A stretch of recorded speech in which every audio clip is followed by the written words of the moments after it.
Will you be my girlfriend with the intention of marrying me? That's what everyone I met through a friend wanted to know. One guy, who was 3 years younger than me, said he fell for me right away. I thought about my age and wanting to settle down, so I said yes. A year later, we tied the knot. I'm Michelle, 34 years old, working for a big company. Living overseas has always been my dream. My husband, Paul, is younger than me, but he's a natural leader and takes charge in our relationship. He's the one who leads our household, and I'm okay with that. I've been used to living alone for a while, so I don't mind doing the chores and cooking. Paul doesn't pitch in much, but I don't find it bothersome. When we're out together, Paul always takes the lead, which lets me relax and have fun without any worries. It feels like a nice balance between us. However, everything changed when my mother passed away while I was working. I got a call from my dad, telling me that my mom's illness had gotten worse and she collapsed. I rushed to the hospital, about 2 hours away, to say my final goodbye. I stayed with my dad to help arrange the funeral. When I called Paul, he said he couldn't leave work on short notice. He didn't come to the wake, and although he made it to the funeral, he wasn't dressed appropriately. I had to quickly arrange a suit for him to rent. He complained a lot, saying I should have sorted everything out beforehand. With all the grief and business, I couldn't deal with Paul's complaints, so I brushed them off. But he didn't seem to appreciate that, and he was in a bad mood the whole time. Since then, it seems like our arguments as a couple have been on the rise. It's normal to have some disagreements after being married for 3 years, but lately, Paul's been picking fights more aggressively.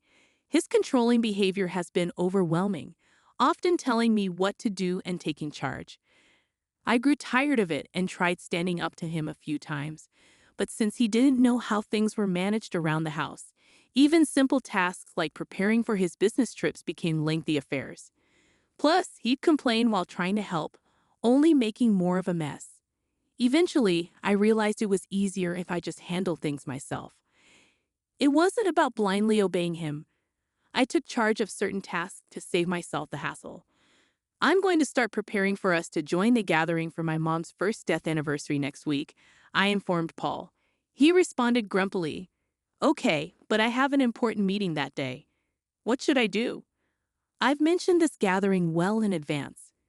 I was taken aback by his sudden remark. "What? You're not going?" Paul sighed heavily. "It's not that, but it'll be tough to delegate everything to my juniors. He seemed pleased with his recent promotion and often talked about his junior team members. I felt like sighing in return. "Please plan for it, okay?" I emphasized. The day before the gathering, when I got home from work, Paul was sulking and drinking beer in the living room. "I'm sorry I'm late. I had to work overtime." I apologized. I could tell he was upset because I was late and dinner was delayed. "I've been waiting here for an hour just as I thought," he grumbled. "But it's just 1 hour, isn't it?" I reasoned. If he couldn't prepare dinner, he could have gone out to buy something. I had informed him of my late arrival time. He could have taken some initiative and handled things on his own. Suppressing the urge to speak my mind, I handed him a takeout box. I thought it'd take too long if I cooked, so I picked this up on my way home instead, I explained. In response, Paul slammed a glass of beer onto the table. "Takeout again? Aren't you slacking off a bit too much lately?" The last time I brought home takeout was about 2 weeks ago. True, I've been busy lately and maybe I haven't been cooking elaborate meals every day. But I always make sure we have a balanced diet and rarely rely on prepackaged items. Still, I didn't think I deserved that kind of criticism. As I debated whether to respond, Paul, misunderstanding something, decided to add insult to injury. "Can't say anything because it's true, huh? Do your chores properly. You've been coming home late lately, claiming you're working overtime. You're probably just out having an affair," Paul shouted. His words ignited a wave of anger that had been simmering inside me. Enough was enough. If you know I'm working late, the least you can do is prepare dinner for us. It's okay if you can't cook. Getting takeout isn't too difficult, is it? I always let you know when I'll be late. And despite being busy, I handle all our household chores. "There's no need for that kind of attitude," I asserted. Paul shot me a glare. "You know what? You're 3 years older than me. I could have married someone in their 20s, but I chose you, an older woman. Show some appreciation and do as I say. No one else would want you, so you'd be in trouble if I left, wouldn't you? Did he really just say that? I was furious and couldn't hold back any longer. Then maybe you should have married a younger woman when we started dating before we got married. I asked if you were okay with me being older, and you said yes. That's why we got married. Even without you, I could manage my life. I retorted. Paul scoffed at my words. Whatever, let's get a divorce. With that, he grabbed his beer and the takeout box and stormed off to his room. We had arguments before, but this was a first. I was done with him. I decided to eat my takeout dinner to calm my nerves, assuming Paul was probably just irritated because he was hungry. But even as I filled my stomach, I couldn't shake off the disbelief that this was all happening the day before my mother's first death anniversary. After a while, I called out to Paul from outside his room, "We need to leave by 8 a.m. tomorrow, so I'll wake you up around 7. There was no response, but I sensed he was awake. With those words said, I went to bed, feeling unsettled. The next morning, when I woke up early, Paul was already gone. The bags I had packed were still in the room, indicating he hadn't left for the gathering without me. Where had he disappeared to? I called his cell, but got no answer. My texts went unanswered too. Left with no other option, I left a voicemail and began getting ready to head out alone.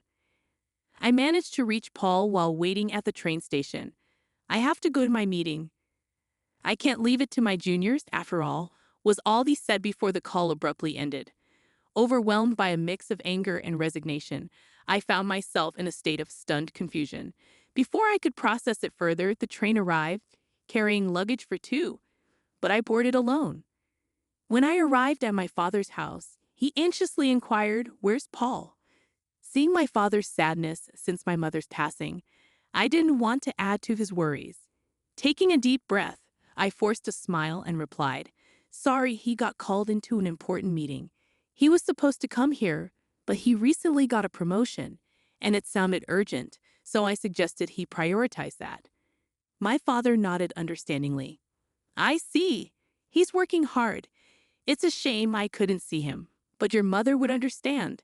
Let him know he's always welcome to visit." Though his words stung a bit, I kept up the smile throughout the day. With no word from Paul, the night passed without any contact from either of us. Planning to stay overnight and return home the next day as originally intended, I felt a bit childish for not reaching out to him. Maybe I'd cook his favorite dish, hamburgers, tomorrow to make amends. With that thought, I went to bed.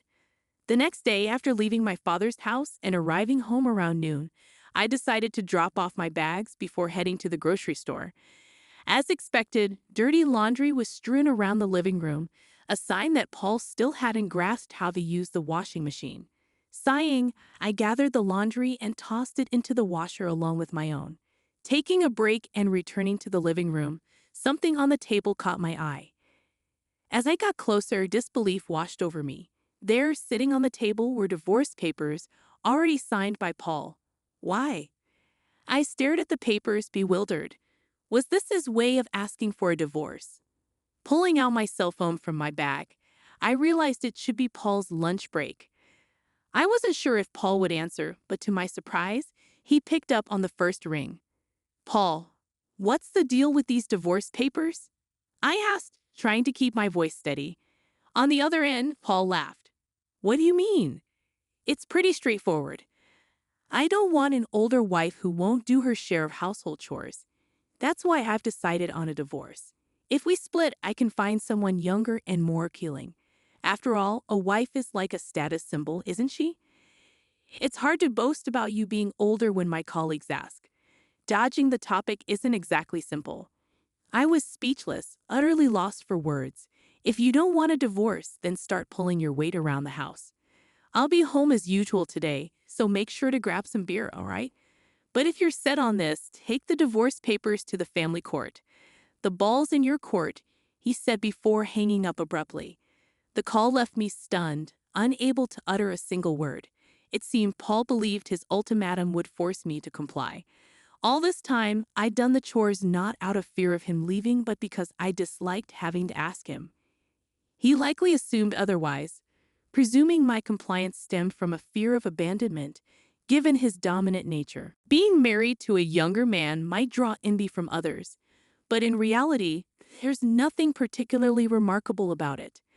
I often found myself emphasizing his age, but truth be told, he's quite average in appearance, personality, and income. Describing him as younger was simply convenient. Initially, the age gap concerned me, but now that we're both in our 30s with only a 3-year difference, it feels insignificant. Had the gap been wider, perhaps I feel differently, but constantly being labeled as the older wife when we're essentially peers feels disheartening. I grabbed my bag and made a beeline for the family court. As I handed in the divorce papers, a wave of relief washed over me.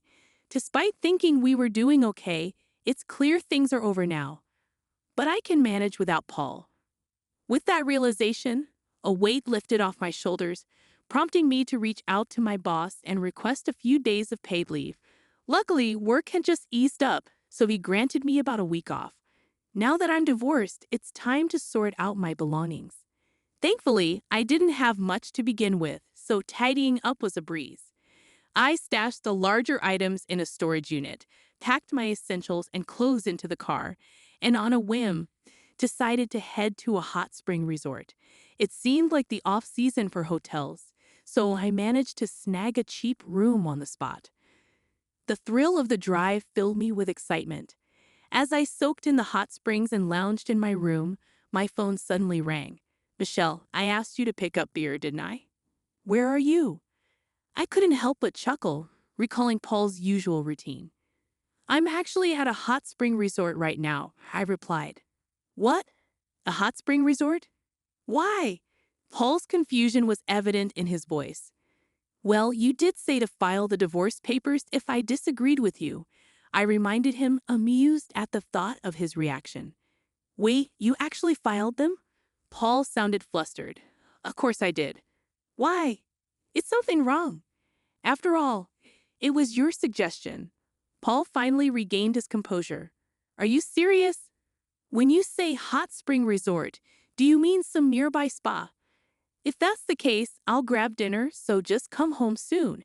His sudden caring tone made me laugh even more. "It's about an hour-and-a-half drive. They even have an outdoor natural hot spring. It's quite lovely. I wonder if it'll rain tomorrow. Since you're going out to buy your own dinner, I've already packed up my things so you won't have to worry about me coming back. Please take care of yourself," Paul pleaded desperately, hoping I would reconsider. But I had no intention of returning. "You're the one who initiated the divorce papers, remember." It was clear he was using the threat of divorce to manipulate me. "I've already told you I can manage without you. Now that you've divorced your older wife, you can find someone younger. Whether you succeed or not is up to you." Paul fell silent. "It might not be my place, but you should consider moving out of that apartment," I continued. Finally, Paul spoke up again. "Why should I?" His voice was barely audible. "Think about your finances. You'll end up broke if you keep living there. You can't handle chores, cooking, or laundry. You'll need to hire help and eat out, right? That's costly. It would be problematic if most of your salary went toward rent. You always thought you were the one providing for me, but my salary is nearly double yours. You've never been the provider. If anything, it's been the opposite. And that confidence you had because of that one junior. I have multiple juniors under me and even more under them. I usually keep work talk to myself because Paul gets moody, but I outrank him both in position and salary. You'd think he'd have noticed by now, living together and all, but it seems like it's news to him. Maybe Paul, being the proud, dominant man he is, kept his ego intact by looking down on me. Now that he can't, he must be feeling quite defeated. I've dealt a blow to this pride, paid back for all these years. As for why I handled the household chores without complaint, even when you acted domineering, it was partly because you were younger and I cut you some slack, and partly because it was too much hassle to ask anything of you. I didn't need you to stay with me. I was just handling your needs alongside my own chores. So when you said, do the chores or we divorce, it was an easy choice. We're strangers now. Goodbye. I said my piece and hung up the phone. Feeling rejuvenated, I savored the hotel's cuisine. As anticipated, Paul reached out for reconciliation, but I responded with a smile. I'm older than you. I doubt you want me back. Apparently, he hadn't fared well with younger women. Eventually, Paul gave up and moved out of the apartment. Engaging a lawyer for asset division, I demanded more to compensate for the burden of household chores I had endured. Paul, being thrifty, didn't hire legal representation, giving me the upper hand. With my lawyer's assistance, we negotiated an agreement with favorable terms for me. Interestingly, it appears Paul's lone junior had been vocal about his poor leadership skills, to the extent that he couldn't even consider him a competent boss. Paul caught wind of this, and they are now embroiled in a dispute. He should have realized the importance of nurturing his own team. As for me, I had been offered a position at our overseas headquarters. Initially hesitant due to the circumstances and out of consideration for Paul, I finally decided to seize the opportunity. I'm currently gearing up for the transition. Though I've caused my father some concern, we've begun practicing video calls to stay connected when I'm abroad. I'm thrilled to pursue the career I've dreamed of since childhood. It's time to give it my all.